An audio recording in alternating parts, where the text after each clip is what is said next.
Commence ta journée du bon pied. Avec la balade matinale sur Radio Gina. Avec Canal Box, la fibre qui vous connecte à l'essentiel.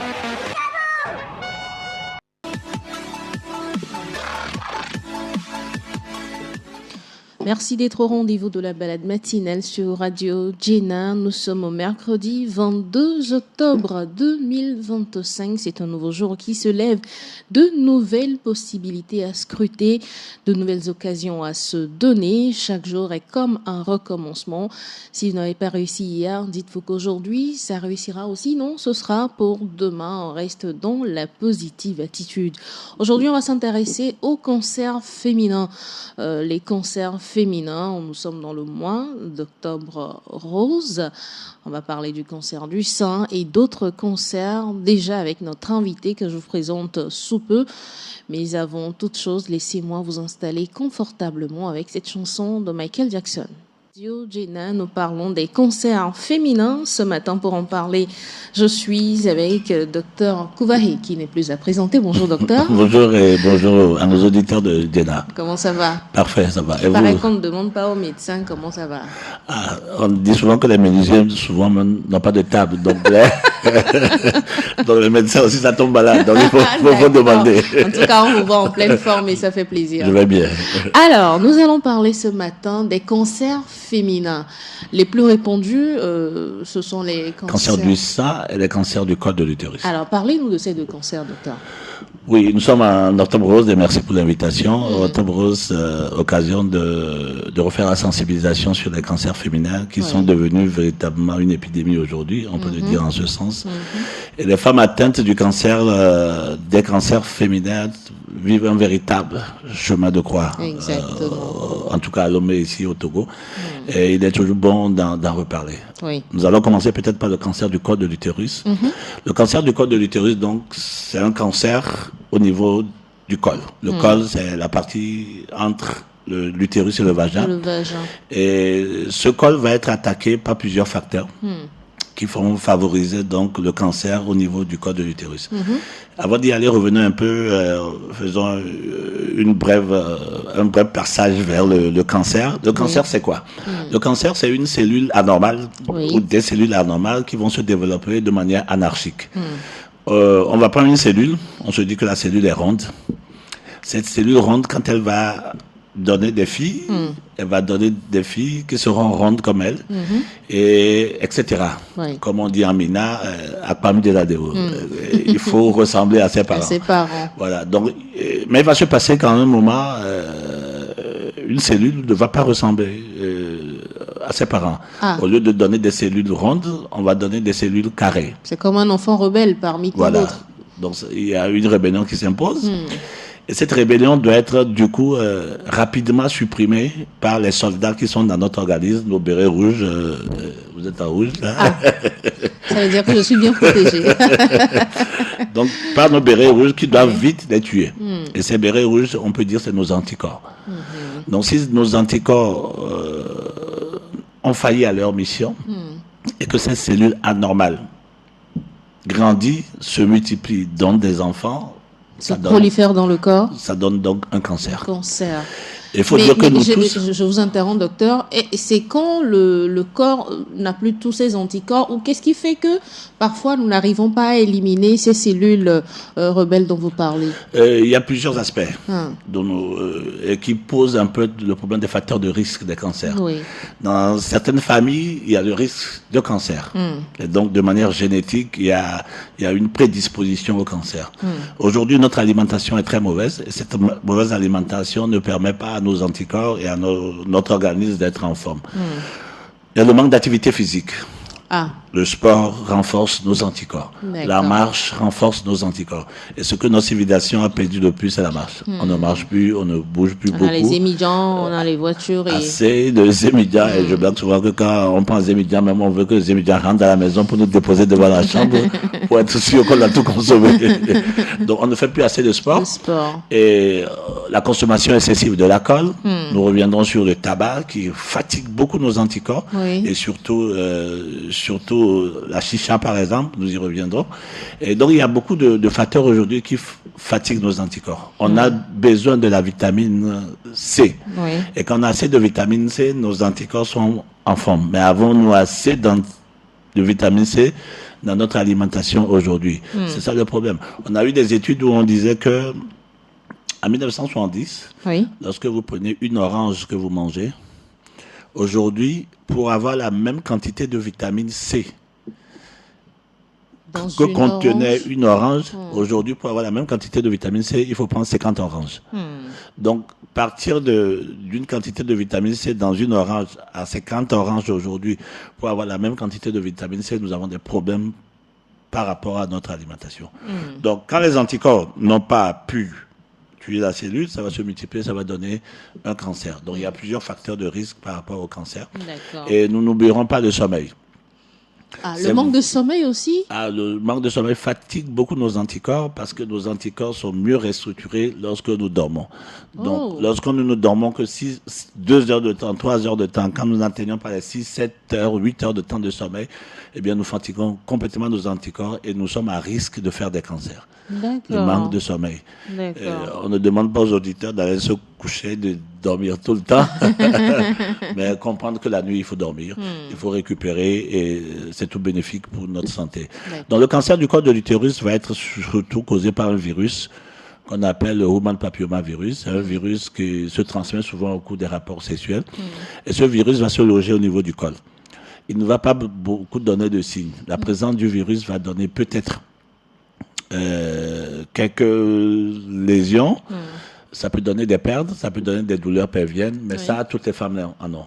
Avoir des pertes, avoir des douleurs pelviennes, c'est des choses fréquentes. C'est tout à fait normal. Voilà. Donc, a priori, on ne sait pas. On ne va pas savoir si, toujours, à moins qu'on a des lésions extérieures qui se font voir, on ne va pas savoir qu'on a le virus à ce niveau. Le virus va rester là-bas pendant 10-15 ans.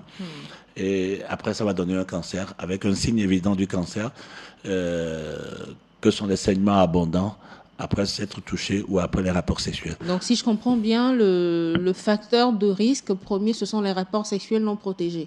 Oui. Premier risque, rapport sexuel non protégé, puisque le virus va venir.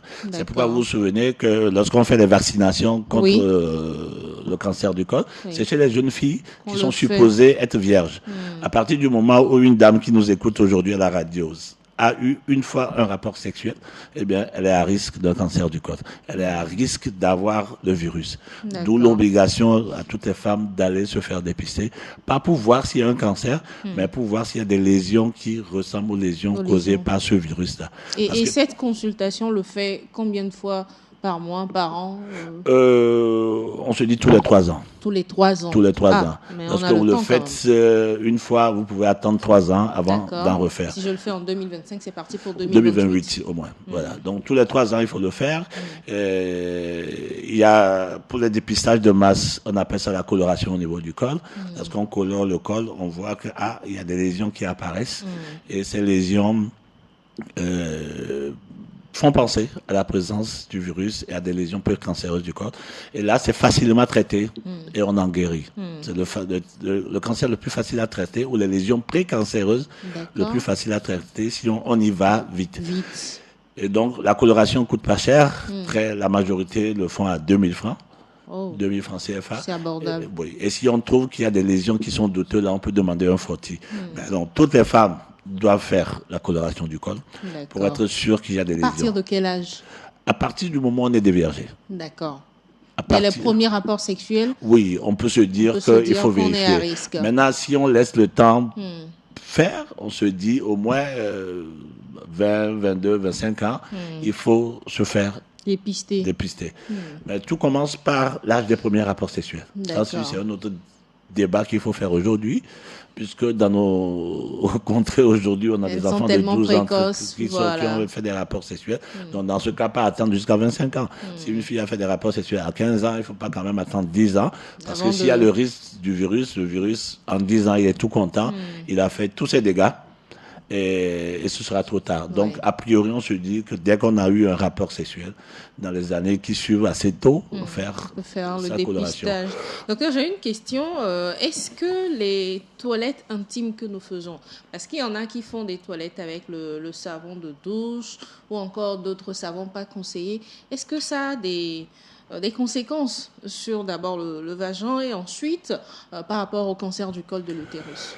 Conséquences sur le vagin, oui, obligatoirement. Parce que au niveau du vagin, nous avons un microbe normal qu'on appelle les bacilles de dos d'Allan, qui sont en fait des microbes, mais des microbes physiologiques, c'est-à-dire des microbes normaux.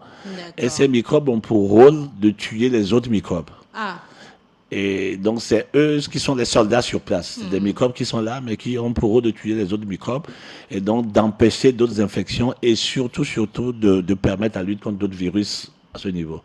Donc, quand on fait dans la toilette avec des produits qui ne sont pas conseillés, on tue ces microbes normaux. Donc, vous n'avez plus de soldats et donc les autres microbes viennent faire la loi. Donc, il est important de le faire. On a vu des gens qui mettent à coton dans le vagin, on met du citron. Il y a tellement de choses qu'on paye au marché, qu'on introduit là, et qu'on se dit, bon, on est en train de nettoyer. Et puis, il y a d'autres qui ne sont pas très conseillés. Peut-être qu'il y en a qui sont conseillés, mais d'autres femmes prennent du n'importe quoi quand vous allez en sensibilisation pour réduire... ça, c'est un autre phénomène aussi. Réduire le vagin. Est-ce qu'on peut réduire cette taille du vagin si ce n'est par une opération chirurgicale. En général, ça se rétrécit après les rapports naturellement. Donc, on n'a pas besoin vraiment de beaucoup de tous ces aspects de choses pour pouvoir réduire le reflux vaginal. Souvent, elles se disent, quand on a eu beaucoup d'accouchements, la forme du vagin... Il faudrait faire des exercices pratiques. Il y a des exercices qui sont là pour physique pour réduire le volume du périnée, renforcer les muscles vaginaux, renforcer les muscles au niveau du périnée. Donc il y a des exercices physiques pour ça. On n'a pas besoin de produits pour ça. Mais aujourd'hui, comme on le dit, on a beaucoup d'autres choses qui sont faites et qui ne favorisent pas en fait l'hygiène au niveau vaginal et donc qui fatiguent les bacilles de dos d'Allan qui sont nos soldats et qui vont favoriser d'autres infections.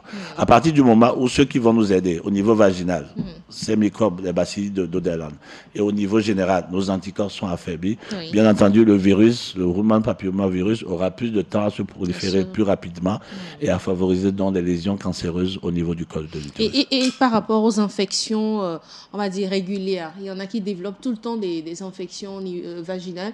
Est-ce que ça peut être aussi facteur de risque pour le cancer? Oui, les infections répétées. En tout cas, le virus, lui, il veut des comorbidités. Il est content quand il y a d'autres infections, cela suppose que les soldats, là, vont s'occuper des autres infections et lui va être content pour se multiplier. Donc, les infections associées sont tout en faveur du virus, qui est tout content parce qu'il y a d'autres éléments qui lui permettent quand même d'être à l'aise. À l'aise, puisqu'on s'en occupe en attendant. Toute l'énergie du combat n'est pas focalisée sur lui, c'est focalisé sur d'autres microbes dont lui, il est content, il grandit, etc. Donc tout cela participe en fait à favoriser un peu le cancer du col de l'utérus. Quand on parle des rapports sexuels qui entraînent donc ce cancer du col de l'utérus, ça veut dire que c'est l'homme qui contamine la femme du cancer du col de l'utérus? On peut le dire. C'est pourquoi on a considéré un peu comme finalement une maladie sexuellement transmissible, le cancer du col de l'utérus, même s'il ne l'est pas. Oui, c'est l'homme qui contamine puisque l'homme peut l'avoir pris chez une autre femme et le transmettre à une autre femme. Et donc, oui, mais on va pas faire attention à ça. Je dis, on ne va pas faire attention à ça parce que on a vu on est allé dans des églises où on a fait la sensibilisation où certaines femmes nous disaient non, moi je sais pas de la peine parce que mon homme est pasteur. Et donc, il ne peut pas avoir transmis ça de chez une femme. Donc, ce que je dis aux femmes, il faut que chaque femme, sans considérer son homme, aille faire son dépistage et vérifier si vraiment il n'y a rien qui commence à être anormal au niveau des cellules. Pourtant, l'homme, lui, ne développe pas la maladie. Ne développe pas de cancer, mais l'homme développe des verrues des fois. Des fois, il n'y a rien, il y a le virus qui existe, mais on ne le voit pas. Mais des fois, il y a des boutons comme des crêtes de coq. Des boutons qui apparaissent au niveau de la verge du monsieur, des crêtes de corps qui restent là et qui favorisent même juste la contamination chez la femme. Donc, des fois, on a des lésions au niveau de l'homme. Oui. D'accord. Alors, ce cancer du col de l'utérus, quand cela intervient, quand on n'a pas pris les mesures nécessaires et que l'on commence par développer ça, comment est-ce qu'on fait pour se soigner ou comment se fait la prise en charge? Le signe le plus évident, comme je le dis, qui est le signe cardinal du cancer, c'est le saignement. C'est des saignements abondants. Des saignements abondants. Nous en avons reçu une la dernière fois qui est arrivée chez nous à la clinique, mais si vous dites la quantité de sang qui sortait, c'est des saignements abondants. Des fois, on fait un rapport sexuel, tout le lit est rempli de sang. Wow. Donc, c'est des saignements abondants. Mais quand on arrive à ce stade, très souvent, c'est déjà assez compliqué, c'est déjà assez tard. Le traitement est compliqué. Le traitement, comme je le dis, au Togo, c'est un véritable chemin de croix. Il faut d'abord faire le bilan. Il faut faire toutes les analyses nécessaires. Après, on peut passer à la chirurgie pour sectionner la partie ou enlever des fois même tout l'utérus, puisque c'est parti vers l'utérus. En dehors de la chirurgie, il y a la chimiothérapie. La chimiothérapie qui consiste à prendre des médicaments, que ce soit par voie orale ou par voie injectable, pour traiter le cancer. Et puis, comme pour venir en appui à la radiothérapie, qui est le traitement par des ondes radiologiques et qui permet en fait de stabiliser le cancer. Mais ça coûte cher. La chimiothérapie, une séance est à 600 000. Il faut des fois 2 séances, au moins une séance par semaine. Disons, vous en avez pour 3 millions, 4 millions par mois. Wow. Il faut la radiothérapie. La radiothérapie, la première séance est à moins à 2 millions. Et vous devez répéter des séances de radiothérapie. Et nous avons eu de nos patientes qui, c'est ce que j'aime dire, qui sont aujourd'hui décédées paix à leur âme, mais que la famille continue à payer l'argent prêté pour leurs soins, puisque c'était des millions. On a vendu la maison, on a vendu les terrains, on a tout vendu, mais ça ne suffisait pas pour les soins. On a prêté de l'argent chez d'autres personnes pour finir les soins. Finalement, elle est décédée. Mais la famille continue à payer malgré qu'on a vendu la maison, etc. Donc, la gestion du cancer, ce n'est pas une histoire de petits millions, c'est de beaucoup, beaucoup de millions, parce que tout coûte cher dans la gestion d'un cancer du sein, du col de l'utérus, comme du cancer du sein d'ailleurs. Donc, il est important de dépenser 2000 francs. Pour aller se faire dépister et voir s'il faut un traitement rapide, que d'attendre, comme les femmes le disent, ou bien comme certaines femmes le disent, on a peur, on préfère fermer les yeux. Si c'est le cancer, eh bien, ça arrivera, on partira chez Dieu. Mais la problématique, c'est que quand ça arrive, avec les saignements et tout le reste, là, on va souffrir, mais on a envie de traiter maintenant. On a envie de traiter, là, la famille se mobilise parce que on va pas avoir le cancer, avoir les bras croisés, mais après, c'est des dépenses énormes. Donc, il est important de comprendre que le signe cardinal de ce cancer, c'est le saignement abondant après les rapports sexuels. Mais cela survient, comme je le dis, après 10-15 ans de présence du virus. Donc, pendant 10-15 ans, on a quand même le temps d'aller se faire dépister. Il est patient, hein, ce virus. Il prend le temps de tout gâter. Wow. Donc, il faut que nous puissions aller au-delà du virus. Il ne faut pas que ce cancer nous gagne. C'est à nous de gagner le cancer. On est en octobre, il faut sublimer la femme, comme on le dit. Sublimer la femme demande à ce que nous prenions aussi, nous les hommes, notre responsabilité pour pousser nos femmes, nos sœurs, nos amis, nos mamans à aller faire ce dépistage du cancer du col, qui est de plus en plus fréquent et qui en dehors du coup, crée beaucoup de morbidité, c'est que la femme souffre. C'est des douleurs atroces, voire ces saignements, des pertes de sang, etc. C'est quand même assez atroce. Nous demandons à toutes les femmes de faire l'effort, d'aller faire ce dépistage. Octobre Rose, c'est surtout ça. Nous reviendrons un peu à l'alimentation tout à l'heure, mais par rapport à ça, j'insiste aussi à ce que nous protégeons notre appareil génital. Le col est fragilisé lorsqu'on a des rapports sexuels avant l'âge de 18 ans ou de 17 ans. Donc, les rapports sexuels précoces aujourd'hui à 12 ans, 13 ans sont des facteurs de risque importants des cancers du col de l'utérus. La cigarette également. On a parlé du chicha. On sait bien que une bouffée de chicha correspond pratiquement à 10 bâtons de cigarette. Et ça se répand dans tout l'organisme. c'est terrible qu'on soit à chicha, que nos jeunes amis mettent du chicha au statut. C'est tellement banal aujourd'hui d'en fumer qu'on se dit c'est la mode. Non, malheureusement, ça contient tellement de déchets toxiques, d'effets toxiques que cela fragilise.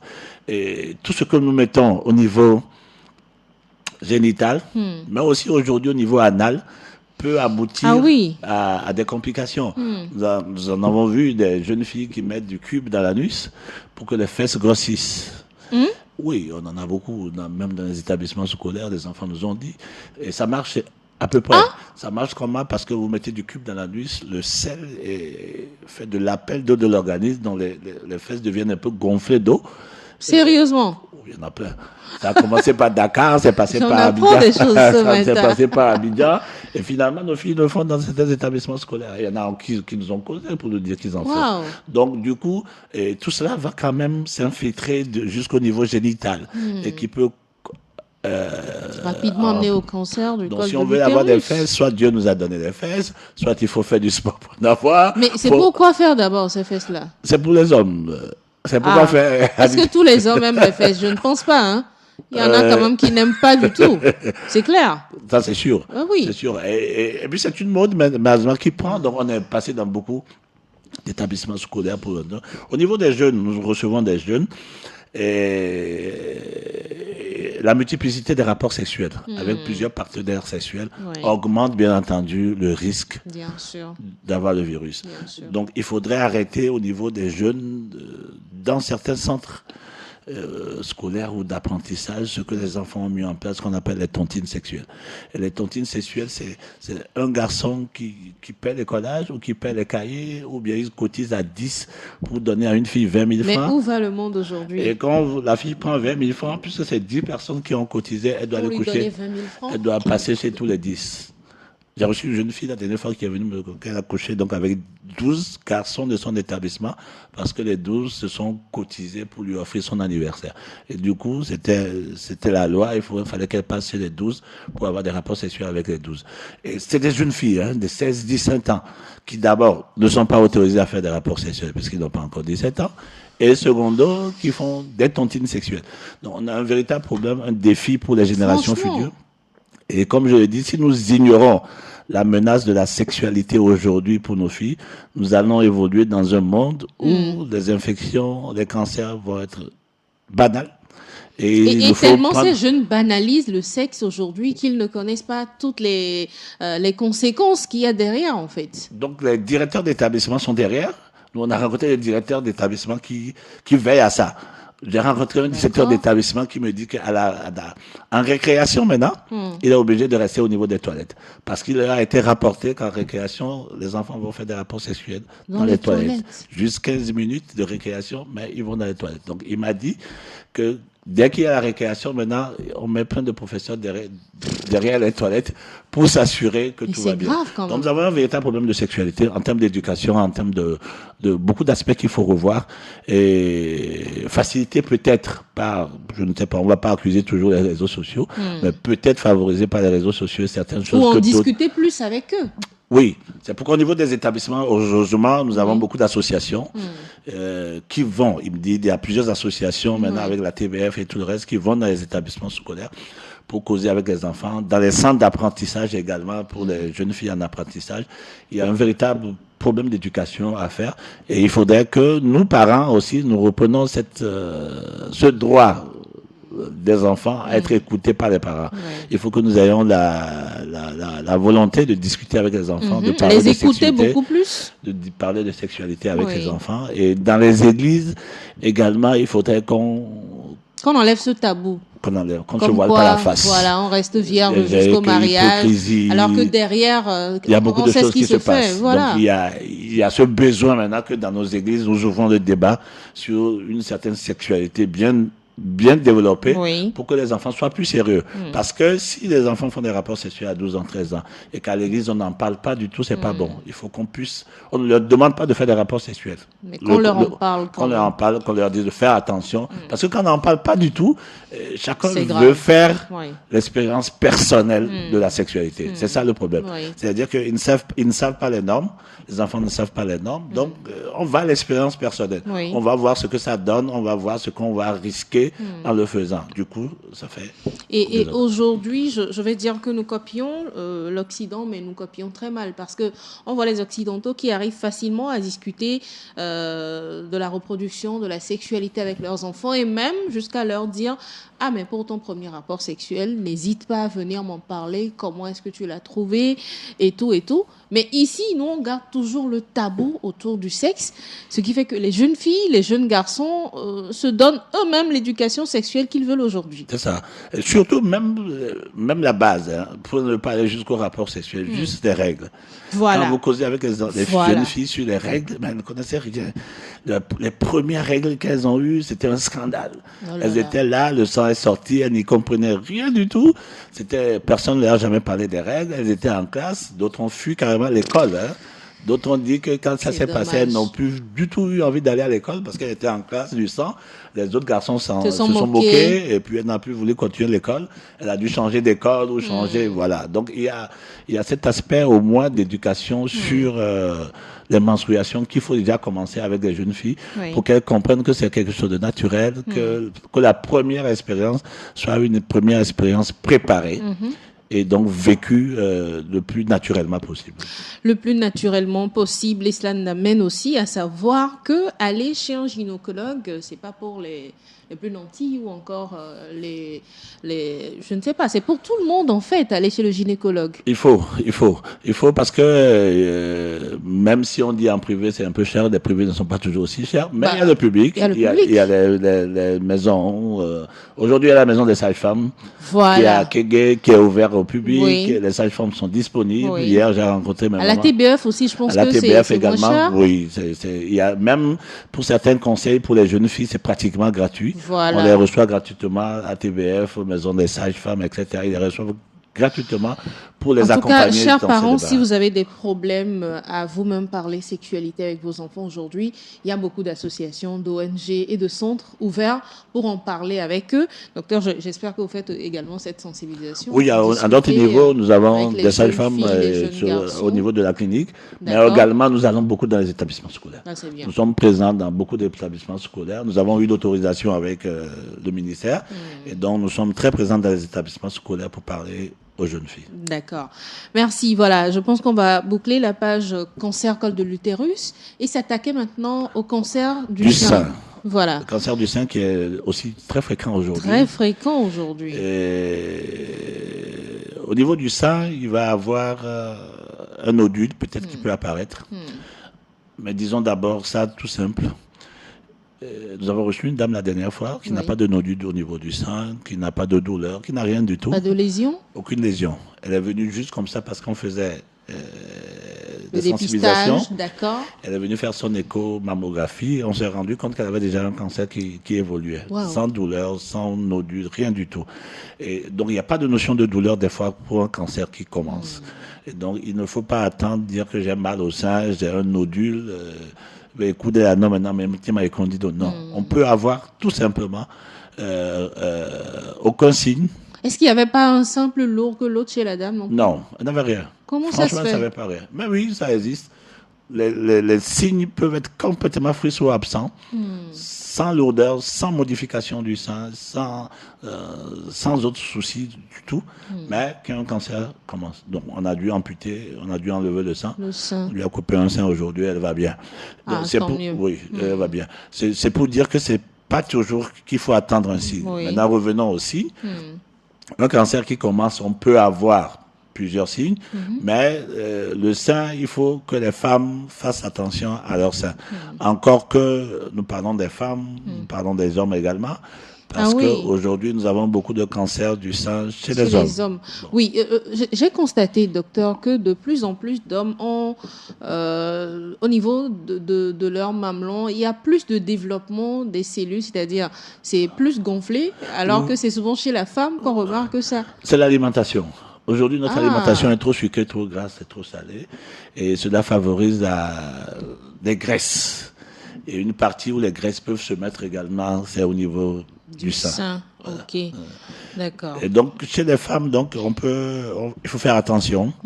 Il faut faire l'autopalpation des seins. Oui. Et l'autopalpation des seins, on conseille que ce soit faite 2 ou 3 jours après les règles. Au moment où les seins sont plus malléables. Volumineux. Oui. Et donc, il faut palper les seins. Il faut commencer par la vision, il faut voir les seins. Donc, d'abord voir ses seins soi-même. Après, être devant un miroir. Et regarder ses seins, voir s'il n'y a pas une croûte qui apparaît, s'il n'y a pas une bosse quelque part, si au contraire le sein ne change pas de forme, est-ce qu'il n'y a pas une peau d'orange, est-ce qu'il n'y a pas un écoulement qui sort du sein, donc voir il n'y a pas une coloration quelque anormale. part, oui. Donc voir ses seins, et il n'y a personne qui connaît mieux son sein que soi-même. Bien sûr. Voilà, donc on connaît son sein, on sait que ça va pas, que ça change de modifier, ça a une modification au niveau de la coloration, de la forme, de la teneur, etc. Oui. Et puis il faut palper. Il faut prendre la paume de la main droite pour palper le sein gauche, la main gauche pour palper le sein droit. Il faut faire cette palpation couchée et puis le refaire debout aussi. tout en insistant sur les aisselles, aller jusque dans les aisselles pour s'assurer qu'il n'y a pas de ganglions, de boules anormales qui apparaissent au niveau des aisselles. Donc après cette palpation, si nous trouvons quelque chose, il faut aller à l'hôpital. Alors, docteur, pour les jeunes filles qui commencent par développer les seins, on sait quand même qu'il y a forcément des boules. Je ne sais pas comment est-ce qu'on les appelle. Oui, c'est-à-dire que le développement du sein même a assez assidus, il y a des boules qui apparaissent. Oui. Même dans les seins de certaines femmes, il y a une boule principale. Il y a une grosse boule principale, on peut le dire. Chez la jeune fille, on ne va pas trop s'inquiéter, mais le problème qui se pose à nous aujourd'hui, c'est que on a aujourd'hui aussi des cancers chez les jeunes filles. Voilà. Donc, nous, ce qu'on conseille, quand le développement mammaire commence, on peut se laisser 2-3 ans pour voir si tout est fait et mis en place. Mais s'il y a une boule qui persiste trop et qui fait surtout mal, il faut consulter le gynéco. D'accord. Et pour pouvoir s'assurer que tout Parce que va beaucoup bien. de jeunes filles posent cette question-là. Ah, moi j'ai plein de boules dans mes seins. Oui, le développement du sein à la puberté. Naturellement, c'est des boules qui feront la fusion globale pour donner la forme définitive du sein. D'accord. À quel moment est-ce que la jeune fille se dit voilà, ça c'est pas normal. Comment se présente cette boule-là qui va peut-être être cancérigène? Au niveau de la jeune fille? Oui. Ou de la jeune fille tout d'abord. De la jeune fille, on a pris le temps. Elle prend le temps parce que on a les petites boules. Oui. Les règles ont commencé, sûrement, avec le développement des seins. Et à un certain moment, toutes ces boules doivent être, je dis, un peu fusionnées pour donner une forme globale du sein. Maintenant, quand des boules persistent toujours, comme je l'ai dit, et c'est aux mamans surtout, si elles nous écoutent, de veiller à ça avec leurs jeunes filles. Quand il y a des boules qui sont anormales, qui sortent de côté, qui ne rentrent pas dans l'architecture globale, et surtout, qui se baladent un peu aussi. Et surtout quand ça commence chez la jeune fille à faire mal, alors que tout est bon, il faut quand même venir consulter. Au mois d'août, consulter les plus spécialisés que sont les gynécos pour s'assurer que tout va bien. Donc, il faut d'où l'intérêt de la discussion, de la sexualité, peut-être on peut le dire, mais du contact facile de la maman avec sa fille pour que la fille puisse lui dire j'ai un tel problème, je sens telle chose ici, je vais pas bien au niveau du sein, etc. Donc le sein va subir des modifications et cela va évoluer vers un cancer. Il faut, l'obligation est là, d'enlever un kyste, un nodule dans le sang, il faut accepter de le faire. Beaucoup de femmes refusent parce qu'ils disent qu'on dit que le souffle de la femme est dans le sang et que si on l'enlève, elle va perdre sa féminité, sa beauté. Et sa vie surtout. On dit que c'est le souffle de vie. Cette idée est très répandue. Plusieurs femmes qui nous ont appelé pour dire je suis allé à l'hôpital, on veut m'enlever un nodule, on me veut m'enlever. Surtout enlever tout le sein. Mais il y a beaucoup de femmes aujourd'hui qui vivent sans sein. Oui, quand je prends les femmes sans cancer, que je salue au passage, qui sont nombreuses et qui ont gagné le cancer, qui ont vaincu le cancer, qui ont eu du cancer mais qui en sont guéries aujourd'hui. Oui. La majorité, malheureusement, ont eu une amputation au niveau du sein, l'ablation du sein, et qui vivent bien avec ça. Donc, il est important de passer ce message aux femmes pour ne pas refuser cette opération chirurgicale quand les spécialistes gynécologiques ou cancérologues jugent nécessaire l'ablation. Est-ce que l'ablation du sein également est coûteux? Oui, c'est quand même une intervention chirurgicale, pas très coûteux comme la chimio, la radiothérapie, ça c'est sûr, mais il faut acheter tout le matériel d'intervention dans nos hôpitaux. Actuellement, nous avons une demande, j'ai à peu près 5 demandes de femmes qui doivent se faire opérer à l'hôpital pour se faire enlever le sein, mais qui n'ont rien. Qui n'ont absolument rien. Ils n'ont même pas 500 francs. Un franc. Donc, on a les dossiers. Actuellement, on demande aux gens de nous aider un peu pour qu'on puisse gérer leur ablation du sein. Juste avant de rentrer au studio, j'étais avec mon ami. J'ai pris un appel, j'ai sorti, c'était justement une dame de Baguida qui insistait sur le fait qu'elle n'a vraiment rien et que la famille l'a abandonnée. Elle a commencé un cancer de sein gauche, elle a consulté au CHU, on doit lui faire l'ablation du sein. C'était le sein gauche, mais franchement, elle n'en a pas. Donc elle me demandait si on a une suite par rapport à ça. Donc il y en a qui veulent le faire. Elles comprennent la nécessité. Des fois, c'est les moyens qui manquent. Et d'autres ne l'acceptent pas, mais comprendre que lorsqu'on a un cancer, il faut y faire face. Oui. Et quand on reste positif, quand on a envie de gagner le cancer, on gagne souvent. On gagne souvent. Oui, comme vous l'avez dit, on a eu Madame Zénab sur ce plateau qui nous a vraiment fait des témoignages touchants. Okay. Je pense qu'aujourd'hui, beaucoup survivent au cancer, que ce soit du col de l'utérus comme du sein. Il faut quand même qu'on arrive à sensibiliser, à comprendre que avoir un cancer, que ce soit... Ne signifie pas la mort. Voilà. Ça ne signifie pas la mort. C'est pas une fin en soi. C'est pas une fin en soi. Mais on a plus de chances quand c'est dépisté tôt. Voilà. D'où l'importance d'insister encore sur l'intérêt du dépistage pour que ce soit pour le sein ou le col, que nos femmes aillent tôt au dépistage.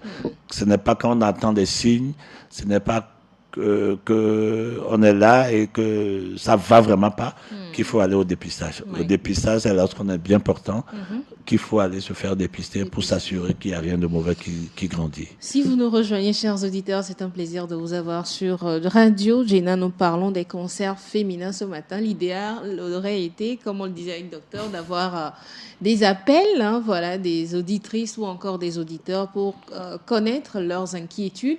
Mais je pense qu'on va faire une deuxième partie de cette émission et leur permettre quand même d'être en direct avec vous. Cela permet à certains qui n'osent pas poser certaines questions quand elles sont dans les centres de santé parce qu'elles ont peut-être honte ou encore qu'elles ont peur d'exposer peut-être les mots dont elles souffrent, quand même d'avoir des réponses avec vous. Je pense qu'on va penser à cette deuxième partie. D'accord. Alors, les cancers féminins, c'est vrai qu'il y a celui du col de l'utérus, celui du sein. Est-ce qu'il y a un autre cancer chez la femme qui est aussi, risqué? Oui, tous les autres cancers qui peuvent toucher l'appareil génital sont tout à risque. On peut avoir des cancers au niveau de l'ovaire. Lui-même, il y a des cancers de l'ovaire. On parle du cancer du col de l'utérus, mais le cancer même de l'utérus, de l'endomètre, qui touche l'utérus lui-même. Donc, c'est des cancers tout aussi graves que le cancer du col ou le cancer du sein. Pour revenir au cancer du sein, peut-être que, comme tu as dit, les autres auditrices ne sont pas en ligne, mais la question qu'on aime poser, c'est celle-là. Est-ce que je garde mon soutien tout le temps? Est-ce que le fait de garder mon soutien... J'ai posé la même question la dernière fois. Le jour et la nuit, est-ce que ça favorise le cancer? Ce que nous on conseille tout simplement, c'est que gardez vos soutiens, mais vous rentrez le soir, vous allez dormir, enlevez vos soutiens. Mettre de l'argent Pour se payer des soutiens. Non, mettre de l'argent dans les soutiens. Parce que les femmes, souvent, elles veulent cacher l'argent à leur mari. Le droit des femmes. Donc, c'est un porte-monnaie là-bas, quoi. Beaucoup de femmes en font. On ne sait pas. On ne sait pas l'effet de ces trucs sur notre santé. Donc, autant l'éviter. Cacher le portable. Ou mettre le portable au niveau dans le soutien, là, c'est sûr que ça va faire des ondes. C'est ça, clair. les ondes, ça, c'est déjà sûr. que les portables, Quand ça sonne, à distance comme ça, les ondes sont là. Donc, oui. mettre le portable dans les soutiens-gorge. Beaucoup de femmes posent souvent ces questions. Est-ce que c'est un problème? Oui, c'est un problème. Bien Pour nous, sûr. c'est un problème. Il faut faire attention à ça. Et au niveau du sein, est-ce que la succion du mamelon par le monsieur est une forme de prévention du cancer du sein? Non. Non, donc il ne faut pas donner vos seins parce que vous faites de la prévention des cancers du sein. Donc il y a plusieurs préjugés qui sont donnés au niveau du cancer. Faisons quand même attention. Très attention. Faisons attention parce que il faut protéger les seins. Il faut l'hygiène globale. C'est vrai qu'il n'y a pas de virus ni de microbes qui sont impliqués dans la genèse du cancer du sein, mais quand même il faut que les femmes soient propre en elle-même. Oui. Et il y a une question qui me vient comme ça, docteur. Quand on aura fait l'ablation du sein chez la femme, est-ce qu'elle peut toujours procréer? Oui, elle peut procréer. Mais naturellement, le problème un peu, c'est que quand il y a des cancers, quand c'est complètement guéri, d'accord. Mais quand il y a des cancers derrière et qu'il y a une grossesse, ça favorise souvent l'évolution du cancer. Oui. Donc, c'est des discussions qui sont faites après pour une fille, une dame qui n'a jamais accouché et qui veut quand même laisser une trace sur la terre des vivants, comme on le dit. On fait la balance entre le fait que la grossesse va faire évoluer ton cancer si ce n'est pas complètement guéri, etc. etc. J'ai suivi en documentaire une jeune fille qui a quand même pris le risque d'aller au bout de sa grossesse avant de se faire enlever le sein. Malheureusement, elle décède juste après l'accouchement. Donc voilà les grossesses accélèrent quand même le risque de l'évolution du cancer. Du cancer. Voilà. Donc par rapport au sein également, on a parlé de l'autopalpation des seins. Nous conseillons aux jeunes filles également de savoir ce que nous mettons sur les seins pour dire qu'il faut que nos seins soient plus debout, entre guillemets. Donc, il y a beaucoup de gens mettent de l'argile. Je pense que l'argile ne pose pas problème, je suppose. Il y a beaucoup de substances aujourd'hui. Il y a beaucoup de substances. Il y a des huiles, des herbes et tout. Dont on ne sait pas exactement le contenu. Quels principes actifs contiennent ces produits qu'on se met sur les seins tout le temps pour que les seins soient plus fermes, parce qu'on dit que les seins sont tombés, il faut que, etc., etc. Donc, il y a beaucoup de choses que nous mettons, que les femmes mettent sur les seins, qui peuvent être à risque de nos dieux. Nous n'avons jamais assez parlé des perturbateurs endocriniens. Les perturbateurs endocriniens, c'est des choses qui existent dans notre nature et qui gênent nos hormones. On sait qu'il y a certains défrisants qui sont dedans. Ah oui. On sait que les colles pour les ongles ne sont pas toujours très bonnes. Il faudrait quand même faire attention. Il y a des crèmes dépigmantes qu'on prend pour se dépigmenter aussi qui peuvent être... des produits avec lesquels les gens se douchent, des injections pour devenir teint clair, etc. Tout ça, faisons vraiment attention à tous ces aspects. Maintenant, on parle en général, c'est des questions que nos femmes nous posent souvent. Par rapport à l'alimentation, il y a une dame qui me disait la dernière fois que on lui a dit que le formol qui est mis dans la bouillie peut poser un problème parce qu'elle-même vend de la bouillie. Et qu'elle met du formol elle-même? Oui, elle m'a dit qu'elle met du formol pour vendre aux gens et qu'elle a appris, pour elle, c'est tout à fait normal, c'est du sucre. Mais elle sait que c'est du sucre à base de formol, c'est du formol, et qu'elle met dans la bouillie qu'elle vend aux gens et qu'elle aurait appris que, écoute, ça peut donner le cancer. Je lui ai dit oui, il faut arrêter.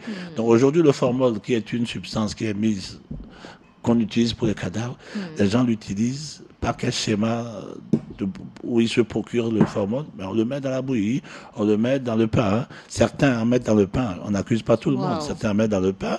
D'autres, ils coupent les ananas, ils vendent au bord de la route, ils mettent du formol, ça devient plus jaune et plus sucré.